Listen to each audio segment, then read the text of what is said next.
अब हम बात करेंगे सूत्र 4 के बारे में। कर्मणस्कर्म्य निर्बंध भावादेहस्थ योगिनः संयोग वियोग विरहात अहम आशय यथा सुखम।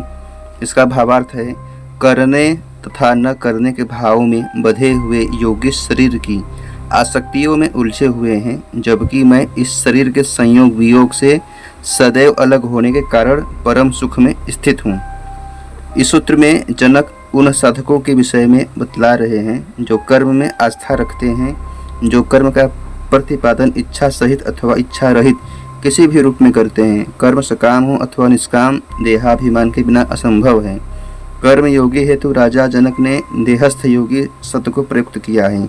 वे योगी तो होते हैं, परंतु शरीर में विद्यमान उनका शरीरस्थ होना ही उन्हें उस सुख की अनुभूति से वंचित रखता है जिसकी अचल अनुभूति जनक कर रहे हैं। शरीर में स्थित रहना, परम सुख की प्राप्ति करना दोनों एक साथ संभव नहीं है।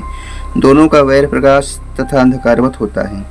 इसी क्रम में आगे का शरीर संबंधी विश्लेषण को जनक स्वयं से जोड़ते हुए कहते हैं कि कर्मयोगी जिस देह को केंद्र बनाकर सब कुछ कर रहे हैं, उन्हें उस शरीर के होने न होने के प्रति किसी भी प्रकार की आसक्ति नहीं होती है। शरीर रहता है अथवा नहीं, इससे उन पर किसी प्रकार का कोई असर नहीं होता। इसे लेकर तो वे चिंतित अथवा दुखी रहते हैं जो अपने आप को एक शरीर मानते हैं, अपने को देह से परे मानते हैं। इसलिए वे परम आनंद में स्थित होते हैं। दुख का कारण तो शरीर में निष्ठा रखना ही है, परंतु जनक स्वयं के लिए कहते हैं कि इस शरीर में संयोग तथा वियोग दोनों हैं। दोनों से अलग चेतन आत्मा में स्थित हूँ, इसलिए मैं सुख के साथ स्थित हूँ। अब कर्म निष्कर्म इत्यादि मेरे बंधन नहीं है, क्योंकि मेरा इनमें न कोई आग्रह है न कोई अपेक्षा। सूत्र 2 में कहते हैं, यानी 5वां, अर्थः अनर्थो न मे स्थित्या गत्या वा शयनेन वा तिष्ठन् गच्छन् सुपन् तस्मात् अहम आसे यथा सुखम। स्थिरता हो, गति हो, शयन हो, बैठना हो, चलना फिरना हो या फिर स्वप्न की अवस्था हो, ये व्यवहारिक कर्म क्रियाएं न ही मेरे निमित्त शुभ हैं और न ही अशुभ। ऐसा स्वीकार करके मैं परम सुख में स्थित हूँ। व्याख्या है, अहंकार की प्राप्ति व्यक्ति को जन्म से ही हुई है। सांसारिक मनुष्य यदि अहंकारी है तो इसमें कोई आश्चर्य की बात नहीं है, क्योंकि संसार का सारा खेल ही अहंकार का है। परंतु यही अहंकार ज्ञान प्राप्ति में बाधक बन जाता है। सांसारिक व्यक्ति की अपेक्षा धार्मिक व्यक्ति में अहंकार ज़्यादा होता है।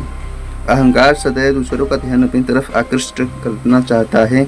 अपना भोजन, कपड़ा, घर, गहना, जेवर, कार आदि का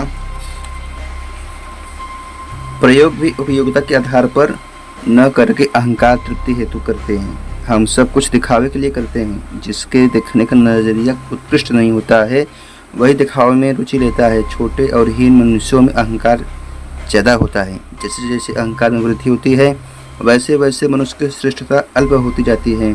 मनुष्य भी प्रकृति का ही एक भाग है। प्रकृति के दूसरे सभी हिस्से बिना लक्ष्य के ही जी रहे हैं, अपने स्वभाव से जी रहे हैं। परंतु मनुष्य ने स्वयं के जीवन का लक्ष्य निश्चित कर लिया है। यहाँ तक कि मनुष्य खाना पीना, उठना बैठना, चलना फिरना, सोना जागना आदि भी बिना लक्ष्य निर्धारित किए नहीं करता। परंतु सृष्टि की रचना किसी लक्ष्य से नहीं हुई है।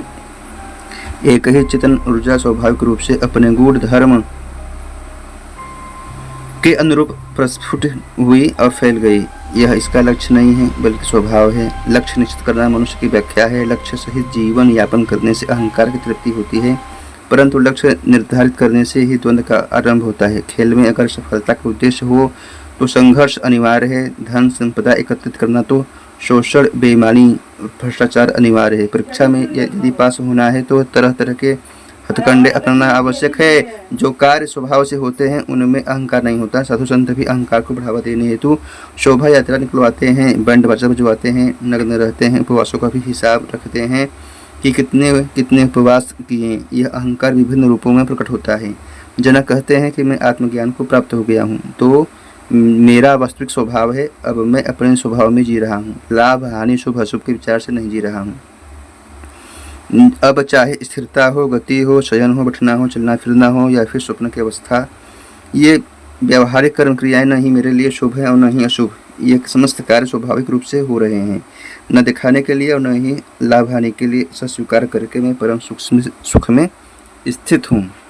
सूत्र 6 है, स्वपतो नास्ति मे हानिः सिद्धिर्यत्नवतो न वा नाश उल्लासो विहाय असंपद अहम आसे यथा सुखम। सोते हुए की अवस्था में मुझे कोई हानि नहीं होने वाली है और उन ज्ञानेंद्रियों और कर्मेंद्रियों के कार्य में मेरी किसी प्रकार की सिद्धि भी नहीं होने वाली है। लाभ तथा हानि दोनों से परे, अर्थात इन दोनों का ही परित्याग करके मैं सुख की परम स्थिति में हूँ। इसी क्रम में जनक आगे कहते हैं कि मेरे समस्त कार्य अब स्वभाव से स्वतः ही हो रहे हैं। प्रकृति की विरुद्ध कोई भी कर्म नहीं हो रहा है। अब मुझे सोते हुए भी कोई हानि नहीं है। नींद आना भी स्वभाव है तो मैं सो जाता हूँ।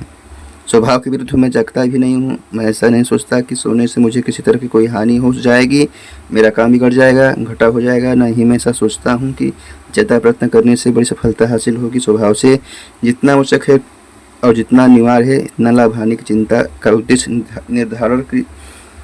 निर्धारण ही अशांति का कारण है। ज्ञानी इस सबसे पार हो जाता है, जिसके कारण उसे परम शांति की प्राप्ति हो जाती है, जबकि सांसारिक मनुष्य दुखी और तनावग्रस्त रहता है। सूत्र 7 है, सुखादि रूपा नियमं भावेस्वालोक्य भूरिशः शुभाशुभे विहाय अस्मत् अहम आसे यथा सुखम। इसका भावार्थ है, जन्मांतरों से मैंने बारंबार देखा है कि सुख दुख में किसी प्रकार का कोई निश्चित नियम लागू नहीं होता है। कहने का तात्पर्य यह है कि ये कब आते हैं कब जाते हैं इसके बारे में कुछ भी नहीं कहा जा सकता है और फिर क्षणिक भी है। अतः शुभ अशुभ दोनों का त्याग करके मैं सुखपूर्वक स्थित हूँ। शुभ कर्मों में सुख की प्राप्ति तथा अशुभ कर्मों से दुख की प्राप्ति होती है। ये सुख दुख हमेशा परिवर्तन चक्र की भांति घूम रहे हैं। गहराई से देखा जाए तो अपने कोख में दुख को ही छिपाए हुए हैं। इस प्रकार सुख यथार्थ रूप में ही दुख है। इस सच को जीव रूप में जनक ने कई जन्मों में देखा है। अतः अब वे इस शुभ अशुभ तथा रूप कर्मों का परित्याग कर परम सुख में स्थित हो गए हैं। अज्ञानी इन संघर्षों के फेर में पड़कर हमेशा चिंताग्रस्त और दुखी रहता है, जबकि ज्ञानी इनसे पार हो जाने के कारण सदैव आत्मानंद में स्थित हुआ सुख के साथ जीता है। यह स्थिति मोक्ष की अवस्था होती है।